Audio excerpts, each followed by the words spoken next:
एक तरफ दुनिया जंगों और तनाव से जूझ रही है, दूसरी तरफ पाकिस्तान इसी अफरा तफरी को अपने फायदे में बदलता दिख रहा है। सऊदी अरब के बाद पाकिस्तान ने कुवैत के साथ डिफेंस पैक्ट साइन किया है। तुर्की कतर से बातचीत जारी है और लिबिया सूडान जैसे देशों को पाक अरबों डॉलर के हथियार बेच चुका है। पाकिस्तान की डिप्लोमेसी इस वक्त फुल स्पीड में है। वह अमेरिका और ईरान की बातचीत करा शांति दूत बना हुआ है। पाकिस्तान ने बड़ी ही चालाकी से इस युद्ध के दौर में अफसर ढूंढ निकाले हैं और मोटी कमाई की है।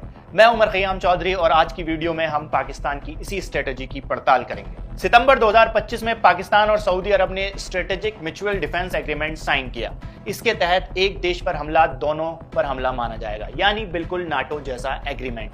अब 26 जुलाई 2026 को कुवैत ने भी पाकिस्तान के साथ ऐसा ही एक डिफेंस कॉपरेशन एग्रीमेंट साइन किया है, जिसमें सैन्य ट्रेनिंग, इंटेलिजेंस शेयरिंग, लॉजिस्टिक और डिफेंस टेक्नोलॉजी में सहयोग शामिल है।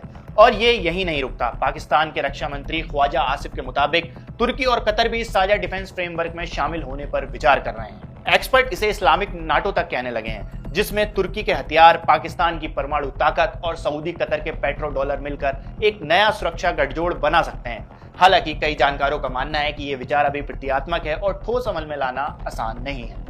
अब बात करते हैं पाकिस्तान के हथियार कारोबार की, जो हाल के महीनों में तेजी से बढ़ा है। पाकिस्तान ने लिबिया की लिबियन नेशनल आर्मी के साथ $4.5 अरब का हथियार सौदा किया है, जिसमें 16 JF-17 फाइटर जेट और 16 सुपर मुश्क ट्रेनर एयरक्राफ्ट शामिल हैं। ये पाकिस्तान के अब तक के सबसे बड़े हथियार निर्यातों में से एक है।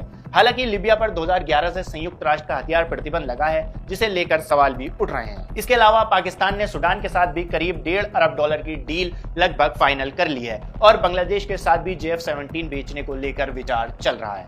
रिपोर्ट्स के मुताबिक पाकिस्तान इस वक्त कुल 13 देशों से हथियार बिक्री को लेकर बातचीत कर रहा है, जिनमें से आधी डील एडवांस स्टेज में है। पाकिस्तान ने अपनी छवि सिर्फ हथियार बेचकर नहीं बल्कि कूटनीति से भी मजबूत की है। ईरान अमेरिका जंग के दौरान पाकिस्तान के डिप्टी PM और विदेश मंत्री इशाक डार ने शटल डिप्लोमेसी करते हुए 2 हफ्तों के सीजफायर की मध्यस्थता की, जिसे बाद में आगे भी बढ़ाया गया। पाकिस्तान ने इस्लामाबाद टॉक्स को होस्ट किया, जो उसकी दुनिया में छवि बदलने के लिए मील का पत्थर साबित हुई।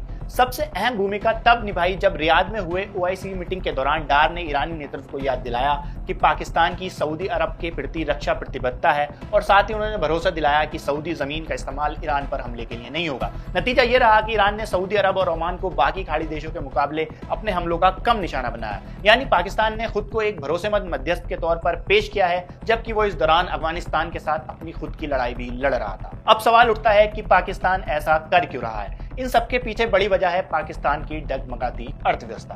पाकिस्तान इस वक्त $7 अरब के IMF प्रोग्राम में है, जिसे सऊदी अरब और खाड़ी देशों की मदद से ही हासिल किया गया है। खुद पाकिस्तान के रक्षा मंत्री ने कहा कि हथियार उद्योग की सफलता देश की पूरी आर्थिक तस्वीर बदल सकती है, यानी डिफेंस पैक्ट और हथियार बिक्री सिर्फ सामरिक रणनीति नहीं बल्कि पाकिस्तान के लिए एक जरूरी आर्थिक सहारा भी बनता दिख रहा है। हालांकि बड़ी संख्या में जानकारों का मानना है कि फिलहाल इस्लामिक नाटो जैसी बातें महज एक ख्वाब हैं, क्योंकि मुस्लिम देश आपस में ही एक दूसरे के दुश्मन हैं। अमेरिका में उनकी जान बसती है और हर देश की अपनी अलग सोच और मजबूरियां हैं। इन्हीं वजह से ऐसा गठबंधन बनाना अभी व्यवहारिक रूप से नामुमकिन लगता है। तो कुल मिलाकर जहां दुनिया जंगों से जूझ रही है, पाकिस्तान इसी अस्थिरता को कूटनीति और आर्थिक मौकों में बदलने की पूरी कोशिश कर रहा है। क्या आपको लगता है ये रणनीति पाकिस्तान की अर्थव्यवस्था को वाकई संभाल पाएगी? हमें कमेंट में जरूर बताएं।